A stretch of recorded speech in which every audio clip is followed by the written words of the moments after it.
Hello, and welcome back to another episode of Walkabout. 3 weeks in a row. I know, it's crazy. How long will I keep it up? Probably not long, but that's okay. You know, it's a fun run, and the weather is still pretty nice. So we'll still try to get these out pretty frequently, if not every week. But anyway, this week we're shooting REFLX Lab's 100R, which is a respooled Ektachrome. Why am I shooting respooled Ektachrome and not regular Ektachrome? Well, have you seen the prices for regular Ektachrome? I don't know what's going on at Kodak, but those things are astronomical. I think they're somewhere over $30 a roll here in Canada. So this stuff was closer to 20, which is still a lot, but more worth it. I don't really shoot a lot of expensive 35mm film. I don't really shoot very much portrait. So the people that do will probably are okay with paying that amount. Usually I'm just going to the lab and asking for whatever is cheapest in color. Tends to be something like gold. Anyway, we're shooting some slide film because we have some beautiful weather and you can get slide film developed here pretty easily, which is great. It did not come in the fancy metal canister, just came in a plastic one, and it was DX coated, which is great. I would show you the film, but I've already shot it. So let's jump right into the photos and we'll talk about it on the other side.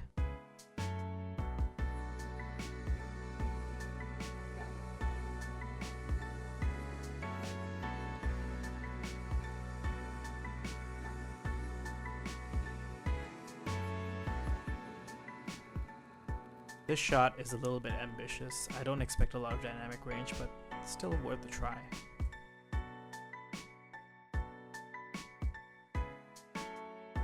You already know I'm gonna hit the fruit and vegetable market.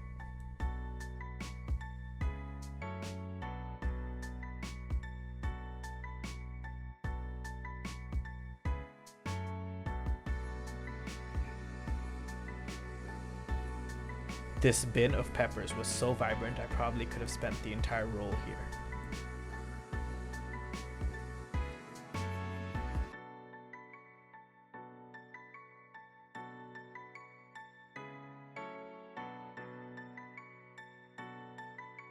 Again, a little bit ambitious here, but I just metered for the highlights and hoped that the shadows would be completely blacked out.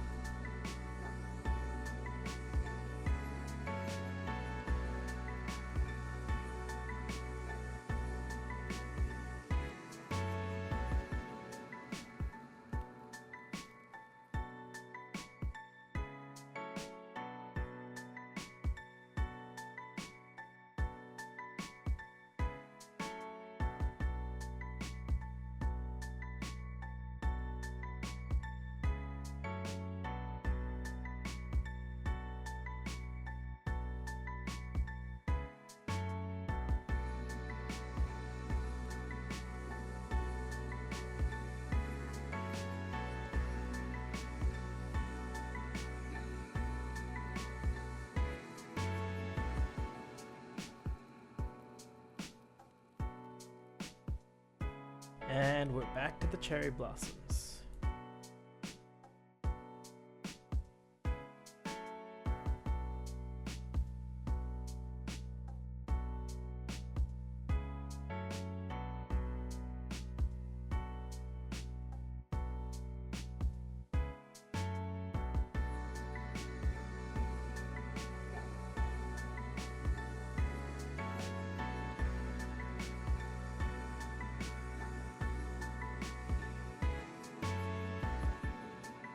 This one's a little bit silly, but I just really liked how this lamp was looking against the sky.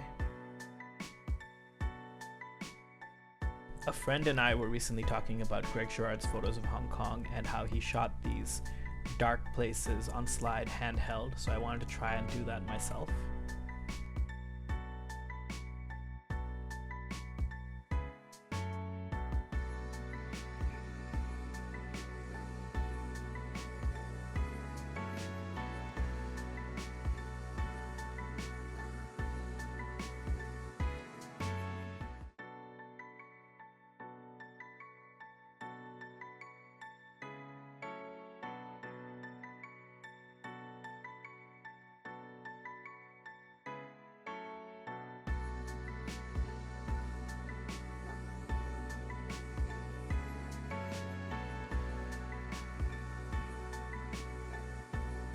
I got my hair cut at this place, and the inside was just so retro. I asked afterwards if I could take a picture.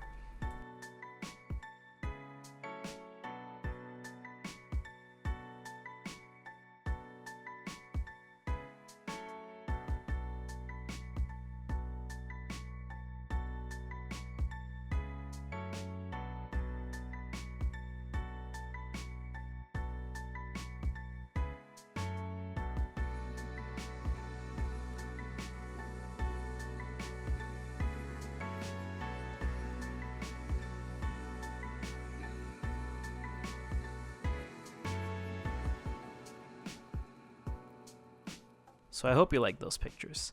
I bought this roll again on a bit of an impulse. I was out and about shooting my last video, and I walked by the lab and I noticed that my camera was coming to the end of the roll and I didn't want to stop as soon as I was done with the roll. So I picked up this stuff so I could try it because I wanted to see how it would compare with the regular Ektachrome as well, and also just because it was a good option. It was a nice day and it's still pretty nice, so I'm hoping to shoot some more slide. But anyway, I shot it through the Nikon F50, which I was shooting the last video on. So I wanted to see how that camera meters the slide, and it did a great job. I would have liked to shoot it with a wider lens, but I don't really have very many options on that. So I'm thinking the next roll will probably be back on my Minolta, but that's on loan right now, so wait till we get that back. Or I could find myself a wider angle lens on the Nikon. I only have a 50 and an 85 for that, so 50 is fine for the most part, but I would have liked a little bit more of a wider field of view, maybe a 35 or a 28, so that's probably what we'll try with the next roll.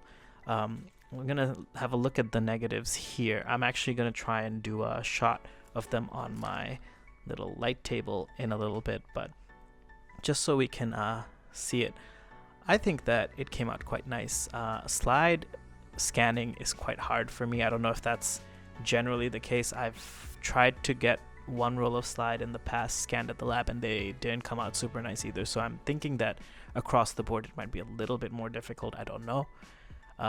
But for the most part, I'm decently happy with how the photos came out even digitally. I think that in the future, when I have a chance and I'm back able to pull my projector out of a basement, which I left it in, I will maybe do another video where I project the pictures onto a wall so we can see them better. But for now, this is great. I really like shooting slide film. I really like focusing on bright colors and stuff. So there's really not a lot of variety in this roll. I tried to get a little bit. I did a few on an overcast day, a little bit of fog, some indoor stuff. But overall, I am more than happy with how the colors came out. So I know I said light table, but this is really just my small LED backlight that I use for my film scanning. But you can see the colors pretty well, and it's just a nice little way to see the slide as you would when you're looking at them. It is a daylight balanced film, and it does really well when there's a lot of sunlight, but even in the darker indoor situations, it's not too bad. They look a little bit darker, and the balance is a little bit off, but in person they're fine. For the most part, the colors came out really nicely. A few of them are a little bit washed out, but I think that's because of me. I overexposed a little bit, I think, there, but compared to the one right here, it's way more vibrant. The tomatoes look a little bit washed out on this one. They're a little bit more orange than red, but that's okay. It's not a big deal. It's really my choices. Same with this one. It's a little bit hard to get the balance perfectly right, but overall I think it did really well. I really like how it did in some overcast shots, like the duck shot, or really specifically I really like how this one turned out. But overall, very, very happy with the colors. I've only shot the new Ektachrome once, and it wasn't for a video, I don't think. I think I just shot it when I was on vacation a couple years ago in England, and it was super nice. But I'm more than happy with how it comes out. I'm going to also be shooting some medium format Ektachrome, so we're going to try it out in a few different ways. I know that they sell some Provia down at this lab, so I might try and snag some of that because I've only shot that as well once before, but I really enjoyed it too. Maybe we can even compare the two. I don't remember if they have it in 35, but I think that they have it in 120, so we're gonna see what we can get our hands on. But anyway, thanks again for tuning in. For the next video, I'm going to maybe try something different. I don't know.